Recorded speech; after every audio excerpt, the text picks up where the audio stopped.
Kita sebagai orang percaya, mari kita bisa memberikan waktu kita untuk berdoa bagi bangsa ini.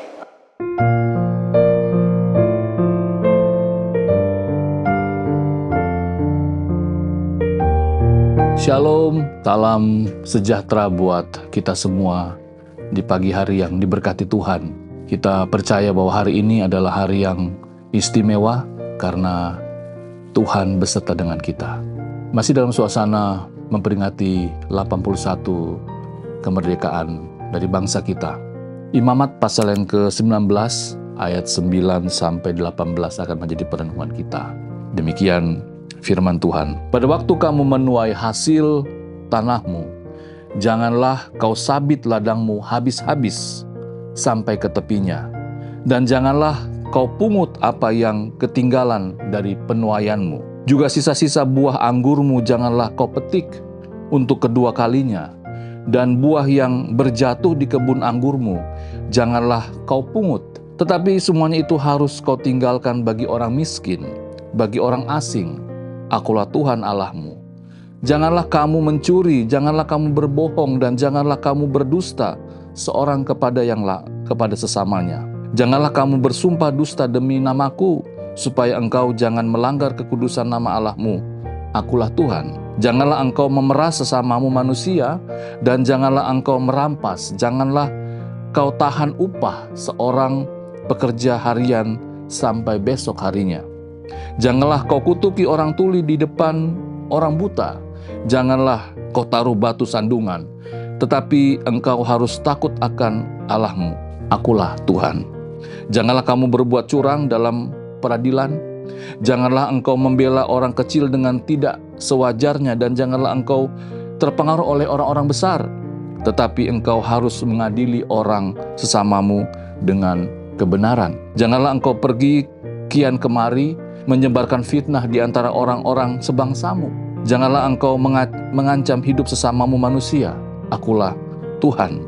Janganlah engkau membenci saudaramu di dalam hatimu, tetapi engkau harus berterus terang menegur orang sesamamu, dan janganlah engkau mendatangkan dosa kepada dirimu karena dia. Janganlah engkau menuntut balas, dan janganlah menaruh dendam terhadap orang-orang sebangsamu, melainkan kasihilah sesamamu manusia seperti dirimu sendiri. Akulah Tuhan. Firman Tuhan di pagi hari ini saya memberikan tema hidup dalam kasih dan keadilan. Bapak Ibu terkasih, seperti kita ketahui bersama bahwa firman Tuhan di pagi hari ini adalah sebuah hukum yang jelas atau aturan-aturan kehidupan bersosial dalam konteks masyarakat Israel.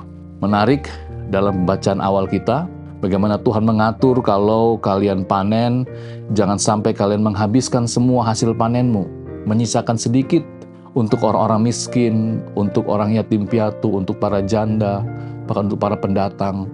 Ya, tujuannya jelas agar setiap orang yang berada di dalam masyarakat Israel semuanya menerima atau merasakan berkat Tuhan. Bahkan juga di bagian akhir dalam baca firman Tuhan kita bagaimana ada aturan kehidupan sosial yang luar biasa. Dan itu menjadi cerminan bagaimana Tuhan mau agar kehidupan dalam konteks bermasyarakat, dalam konteks bernegara di Israel, semuanya mendapatkan keadilan, semuanya merasakan kasih Tuhan. Kalau kita berkaca dalam konteks kita sebagai orang percaya di tengah-tengah bangsa ini, tentunya kita juga harus punya sikap hati yang seperti ini. Ya, kita bisa melihat bagaimana negeri kita saat ini. Yang kaya semakin kaya, yang miskin semakin miskin. Bahkan begitu sulit, begitu susah situasi kondisi ekonomi saat ini.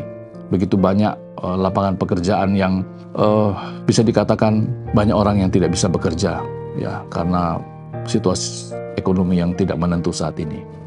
Oleh sebab itu, lewat firman Tuhan di pagi hari ini kita kembali mengingat bagaimana kita harus hidup di tengah-tengah bangsa ini. Mungkin kita saat ini tidak bisa membuka lapangan pekerjaan bagi sesama kita, warga negara. Mungkin saat ini kita tidak punya power, mungkin kita tidak bisa memberikan kebijakan-kebijakan yang mungkin bisa mempengaruhi keputusan pemerintah. Tetapi lewat pertemuan kita di pagi hari ini kita kembali bisa melihat bagaimana Tuhan sebenarnya begitu mengasihi bangsa ini. Tuhan begitu peduli kepada bangsa ini. Kita sebagai orang percaya, mari kita bisa memberikan waktu kita untuk berdoa bagi bangsa ini, agar bangsa ini semakin hari semakin dipulihkan, agar bangsa ini semakin hari semakin dapat merasakan keadilan sosial bagi setiap warga negaranya. Mari kita berdoa. Bapa Surgawi, terima kasih untuk firman-Mu di pagi hari ini. Kami kembali lagi diingatkan bagaimana seharusnya kami hidup sebagai orang-orang percaya di tengah-tengah bangsa ini. Kami terus berdoa kiranya Tuhan memberkati sekali lagi pemerintah kami, agar di momen 81 tahun kemerdekaan Indonesia, pemerintah kami boleh berbenah menjadi lebih baik lagi. Terima kasih Bapa, ini doa kami, ini harapan kami bagi bangsa kami Indonesia. Memberkati apa yang kami kerjakan di hari ini, dan juga memberkati orang-orang yang kami kasihi.